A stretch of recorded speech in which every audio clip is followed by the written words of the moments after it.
Breaking news. I'm Hank with Brattleboro News and PlanetHank.com. What in the Brattleboro is going on now? Well, for starters, the compassionate social justice fighters continue to contradict themselves while using every tactic they legally can to silence anyone who does not agree with them. December 12th, 2024, a total of 26 seats were filled across 3 districts to represent the people within them. Not only did this delay the special town meeting, which would decide whether to keep or remove the community safety ordinance by almost an hour, but it resulted in filling those seats with people who all shared the same views after ties and tiebreaker votes. With no variety of beliefs held by these people tasked with representing their district, it causes an imbalance as they are not actually representing those districts, but rather only giving a voice to one perspective while effectively taking away the voices of those who do not agree with them. The people preaching inclusivity and collaboration are making sure only one group is representing the many people who reside in the town, regardless of a broad spectrum of opinions, concerns, and priorities expressed by the community.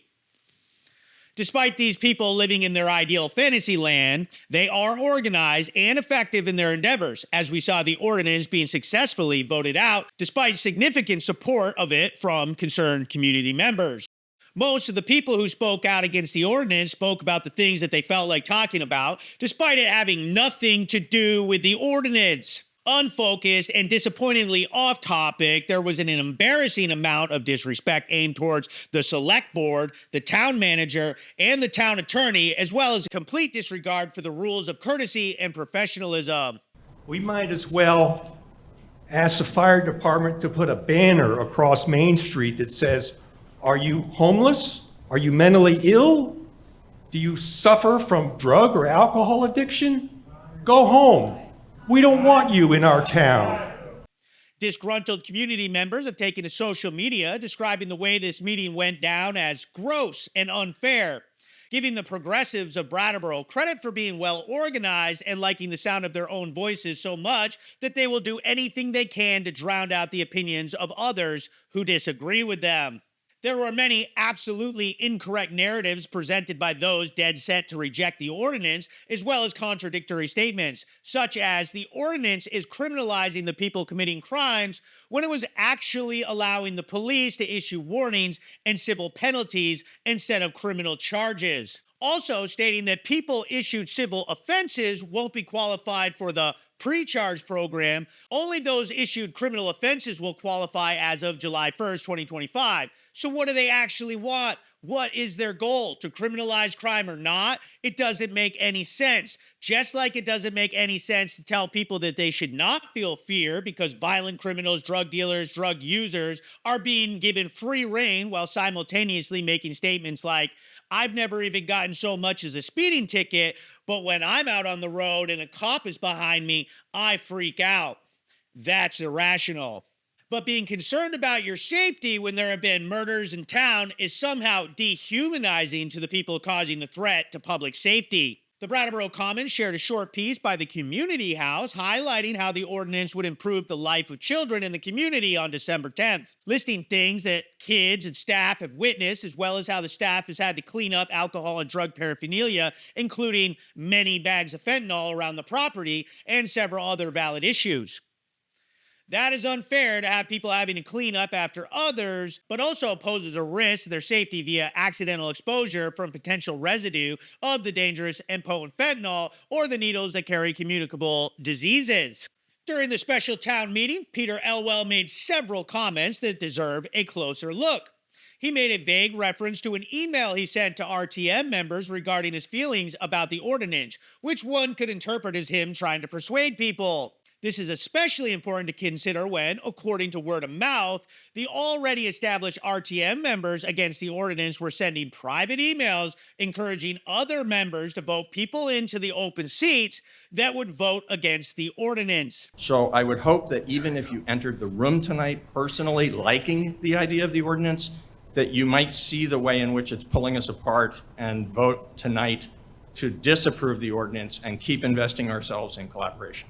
Elwell also asserted that the people for the ordinance were taking sides, as if opposing it is not taking a side. going further to say that the ordinance itself and the people who support it were dividing people and inhibiting collaboration.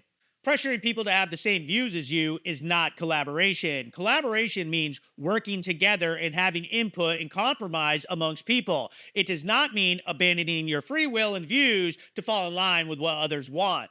The ordinance was a compromise. The town is divided between people who want those committing crimes to be held accountable and those who are trying to claim that poverty is an excuse to not ever have any consequences. The ordinance may not have been perfect, but it was meeting in the middle. Those who opposed it decided if it wasn't what they wanted, that it needed to be thrown out before it even took effect. Unfortunately, they have done a good job of organizing and making it seem like their view is held by the majority of the town. More people on their side show up and speak up. There is power in numbers. As long as those who disagree with them don't show up and speak, they will continue to dominate the conversation while silencing any differing viewpoints. Regardless of their narrative, they have also picked a side, saying that people taking a different side were causing a divide and stopping collaboration is untrue and is the same harmful us versus them mentality they claim to oppose. Expecting the town to only implement policies which they agree with is coercive. People need to speak up at meetings if they hold different beliefs, otherwise they will succeed in radicalizing the town as they see fit, regardless of how many people in town disagree with their idea about what's best for the community as a whole. They're acting in the interest of a group of people who make bad and unsafe choices that affect others, especially children's safety and development. This all would be almost comical if the real-life consequences weren't so dangerous.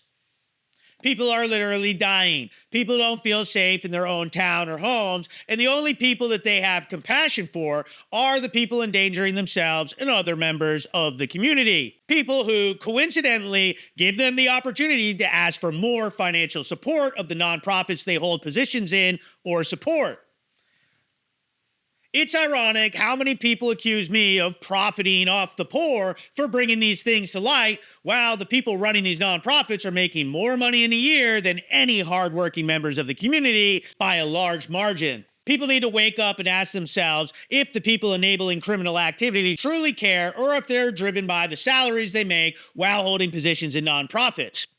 Is it a coincidence that the existing RTM members, including new member Peter Elwell, that support these radical beliefs, send private emails pushing their beliefs onto others and encouraging members to be on their side?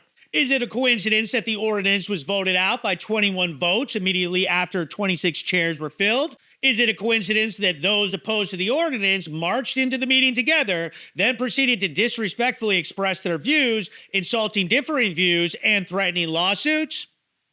And ask yourself, what in the Brattleboro is really going on here? I'm Hank with Brattleboro News and PlanetHank.com, sponsored by Brattleboro Ford.